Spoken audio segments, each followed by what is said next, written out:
নমস্কাৰ, মোৰ নাম শ্ৰীমতী ৰাজলক্ষী বৰুৱা।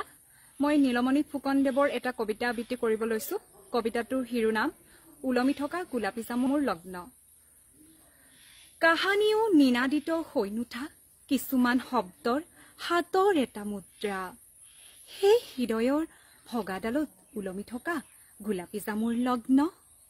জুই জ্বলি থকা নগৰৰ ওপৰত উৰি ফুৰা এটা সামুদ্ৰিক চৰাই, ক্ৰমশ মৰি অহা এটা আঙুলি, বৰফ হৈ অহা এটা জুৰি, অন্তৰৰো অন্তৰ খহাই বৈ যোৱা তপত লাভাৰ আন্ধাৰৰ পাগলা দিয়া, ডিঙিলৈকে ডুব গৈ থকা দীঘল এটা গান।